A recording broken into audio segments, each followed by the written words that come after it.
Hi all. Colligative property relative lowering of vapor pressure എന്നുള്ള ഭാഗം നമ്മൾ ഓൾറെഡി ഡിസ്കസ് ചെയ്ത് കഴിഞ്ഞു. ഇനി നമ്മൾ പഠിക്കാൻ പോകുന്നത് എലിവേഷൻ ഓഫ് ബോയിലിംഗ് പോയിന്റ് എന്താണെന്നും അതിൻ്റെ കാൽക്കുലേഷൻസും ഒക്കെയാണ് നോക്കാൻ പോകുന്നത്. അപ്പോൾ നമുക്ക് ക്ലാസ്സിലേക്ക് കടക്കാം.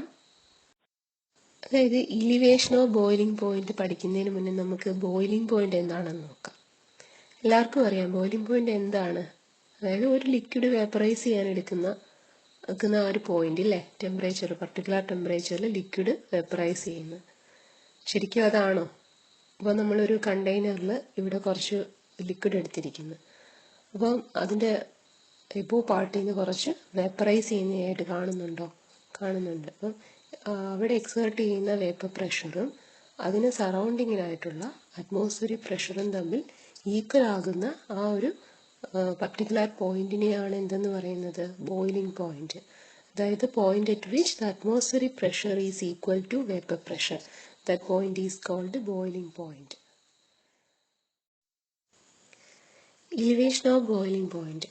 അപ്പോൾ ഇത് എക്സ്പ്രസ് ചെയ്യാനായിട്ട് ഇവിടെ ഒരു ഗ്രാഫ് കൊടുത്തിരിക്കുകയാണ്. എക്സ് ആക്സിസിൽ ടെമ്പറേച്ചറും വൈ ആക്സിസിൽ വേപ്പർ പ്രഷറും എടുത്തിരിക്കുന്നു. നോക്കുക, ഈ പ്യുവർ സോൾവെന്റിന് വേപ്പർ പ്രഷർ എങ്ങനെയായിരിക്കും? സൊല്യൂഷനെ അപേക്ഷിച്ച് വേപ്പർ പ്രഷർ കൂടുതലായിരിക്കും. അപ്പം കഴിഞ്ഞ ക്ലാസ്സിൽ റിലേറ്റീവ് ലോവറിങ് ഓഫ് വേപ്പർ പ്രഷറിൽ നമ്മൾ പഠിച്ചതാണ് ഇല്ലേ? എങ്ങനെയാണ് വേപ്പർ പ്രഷർ സോൾവെന്റിന് സൊല്യൂഷനെ അപേക്ഷിച്ച് ഹയർ ആയിരിക്കും. അപ്പോൾ ഈ സോൾവെന്റ് എന്ത് ചെയ്യും? ടെമ്പറേച്ചറിനനുസരിച്ച് എന്ത് ചെയ്യും? ഇവർ ഒരു പർട്ടിക്കുലർ പോയിന്റിൽ ഈ സോൾവെന്റിന്റെ വേപ്പർ പ്രഷറും അറ്റ്മോസ്ഫിയറിക് പ്രഷറും തമ്മിൽ ഒരു ഇക്വിലിബ്രിയത്തിലാകും. ആ പോയിന്റിൽ ഇയാൾ എന്ത് ചെയ്യും? ബോയിൽ ചെയ്യും. അപ്പോൾ ആ ബോയിൽ ചെയ്യുന്ന ബോയിലിംഗ് ടെമ്പറേച്ചറിനെ T0B എന്ന് എടുക്കുന്നു. ഇനി നോക്കാം സൊല്യൂഷന്റെ കേസിൽ വേപ്പർ പ്രഷർ സോൾവെന്റിനെ അപേക്ഷിച്ച് ലോവർ ആയിരിക്കും. ടെമ്പറേച്ചർ കൊടുക്കുമ്പം അയാൾ എന്ത് ചെയ്യും? പതുക്കെ എന്ത് ചെയ്യും? ടെമ്പറേച്ചർ കൂടി ഒരു പർട്ടിക്കുലർ പോയിന്റിൽ സൊല്യൂഷന്റെ വേപ്പർ പ്രഷറും അറ്റ്മോസ്ഫിയറിക് പ്രഷറും തമ്മിൽ ഒരു ഇക്വിലിബ്രിയത്തിലാകും. ആ പർട്ടിക്കുലർ പോയിന്റിൽ സൊല്യൂഷനും ബോയിൽ ചെയ്യും. ആ ടെമ്പറേച്ചർ ആണ് TB. ഇനി ഈ സൊല്യൂഷന്റെ ബോയിലിംഗ് പോയിന്റും സോൾവെന്റിന്റെ ബോയിലിംഗ് പോയിന്റും തമ്മിലുള്ള ആ ഒരു ഡിഫറൻസിനെയാണ് എലിവേഷൻ ഓഫ് ബോയിലിംഗ് പോയിന്റ് എന്ന് പറയുന്നത്. എലിവേഷൻ ഓഫ് ബോയിലിംഗ് പോയിന്റിനെ റെപ്രസെന്റ് ചെയ്യുന്നത് ΔTB എന്നാണ്. കഴിഞ്ഞ ക്ലാസ്സിൽ relative lowering of vapour pressure പഠിച്ചിട്ടുണ്ടായിരുന്നു. അപ്പോൾ അവിടെ എന്ന് പറഞ്ഞാൽ സോൾവെന്റിലേക്ക് ഒരു നോൺ വോളറ്റൈൽ സൊല്യൂട്ട് ആഡ് ചെയ്തപ്പോഴത്തേക്ക് വേപ്പർ പ്രഷർ ഡിക്രീസ് ചെയ്യുന്നതായിട്ടാണ് കണ്ടത് അല്ലേ? അപ്പോൾ ഇവിടെ ബോയിലിംഗ് പോയിന്റിന്റെ കേസിൽ സോൾവെന്റിലേക്ക് ഒരു സൊല്യൂട്ട് ആഡ് ചെയ്യുമ്പോഴത്തേക്ക് ഇവിടെ ബോയിലിംഗ് പോയിന്റിൽ എന്ത് സംഭവിക്കുകയാണ്? എലിവേഷൻ സംഭവിക്കുകയാണ്. ബോയിലിംഗ് പോയിന്റ് കൂടുന്നതായിട്ടാണ് കണ്ടത് അല്ലേ? ബോയിലിംഗ് പോയിന്റ് ഇനി എലിവേഷൻ സംഭവിക്കുന്നതായിട്ടാണ് കണ്ടത്. Elevation of boiling point. It is the difference between boiling point of pure solvent and boiling point of solution. In a diluted solution, the elevation of boiling point is directly proportional to molar concentration of the solute in a solution. ഈ molar concentration of solute in a solution എന്ന് പറഞ്ഞാൽ അതെന്തിനെയാണ് represent ചെയ്യുന്നത്? Molality ആണ് അല്ലേ? മൊളാലിറ്റിയാണ് molar concentration of solute in a solution എന്ന് പറഞ്ഞാൽ അർത്ഥമാക്കുന്നത്. ഇവിടെ നോക്കുക, ΔTB directly proportional to molality. ΔTB elevation of boiling point is directly proportional to molality. ഈ പ്രൊപ്പോർഷണാലിറ്റി മാറ്റാൻ വേണ്ടിയിട്ട് നമ്മളൊരു കോൺസ്റ്റന്റ് കൊണ്ട് മൾട്ടിപ്ലൈ ചെയ്യുന്നു. ആ കോൺസ്റ്റന്റ് ഏതാണ്? KB boiling point elevation constant or molar elevation constant or ebullioscopic constant. അപ്പം ΔTB is equal to KB into molality. ഇനി നോക്കി, മൊളാലിറ്റി എന്താണെന്ന് നമുക്കറിയാം. Number of mole of solute in litre of solution ഇല്ലേ? അപ്പം മൊളാലിറ്റിയെ നമുക്കൊന്ന് എക്സ്പാൻഡ് ചെയ്ത് എഴുതുമ്പോഴത്തേക്ക് നമുക്ക് WB into 1000 divided by MB into WA എന്ന് കിട്ടും. അത് ഈക്വേഷനിൽ സബ്സ്റ്റിറ്റ്യൂട്ട് ചെയ്ത് വരുമ്പോഴത്തേക്ക് നമുക്ക് മൊളാർ മാസ് കണ്ടുപിടിക്കാനുള്ള ഒരു എക്സ്പ്രഷൻ കിട്ടും. ഇനി ഈ ഭാഗത്തു നിന്നുള്ള ഇമ്പോർട്ടൻ്റ് ആയിട്ടുള്ള കുറച്ച് ക്വസ്റ്റ്യൻസ് ഒക്കെ നമുക്കൊന്ന് വർക്കൗട്ട് ചെയ്ത് നോക്കാം. First question, the boiling point of solvent containing non-volatile solute.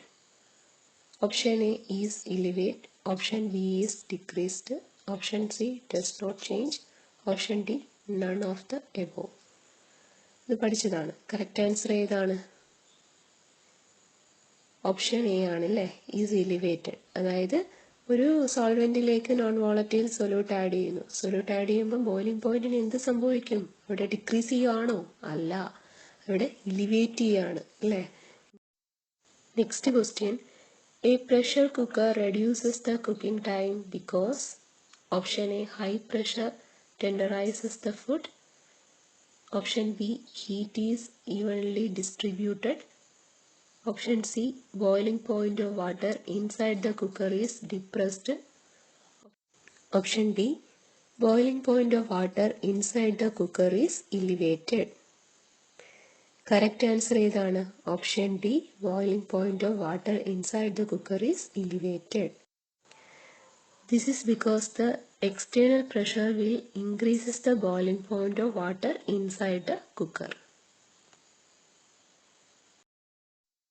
Which of the following an aqueous solution will exhibit highest elevation in boiling point? Option A 0.015 mole glucose, option B 0.01 mole urea, option C 0.01 mole KNO3, option D 0.01 mole Na2SO4. നമുക്കറിയാം elevation of boiling പോയിന്റിന്റെ expression എങ്ങനെയായിരുന്നു? Delta T B is equal to K B into molality. അപ്പോൾ ഇതിനെ നമുക്ക് delta T B is equal to i K B molality. അതായത് elevation of boiling point van Hoff factor കൂടുന്നതിനനുസരിച്ച് എന്ത് ചെയ്യുന്നു? കൂടുന്നു.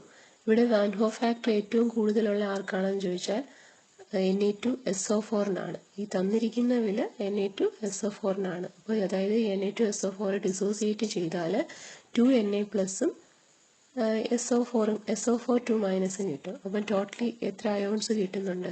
ടോട്ടലി 3 അയോൺസ് കിട്ടുന്നുണ്ട്. അതേസമയം KNO3യുടെ കേസിൽ K പ്ലസും NO3 മൈനസും 2 അയോൺസേ കിട്ടുന്നുള്ളൂ. അപ്പോൾ വാൻ ഹോഫ് ഫാക്ടർ ഏറ്റവും കൂടുതൽ ഈ തന്നിരിക്കുന്നതിൽ നോക്കുമ്പം ഓപ്ഷൻ ഡി Na2SO4 ആയിരിക്കും. അപ്പോൾ correct answer option D. Next question, the boiling point of benzene is 353.23 Kelvin. When 1.80 gram of a non-volatile solute was dissolved in 90 gram of benzene, the boiling point is raised to 354.11 Kelvin. Calculate the molar mass of the solute. K for benzene is 2.53 Kelvin kilogram per mole. ഈ തന്നിരിക്കുന്ന ക്വസ്റ്റിനകത്ത് solvent ഏതാണ്? Benzene ആണ് അല്ലേ. അപ്പം weight of solvent represent ചെയ്യുന്ന WA എന്നാണ് അല്ലേ. അപ്പം WA is equal to 90 gram. Then 1.80 gram of non-volatile solute was dissolved in 90 gram of benzene. അപ്പോൾ WB എത്രയാണ്? 1.80 gram.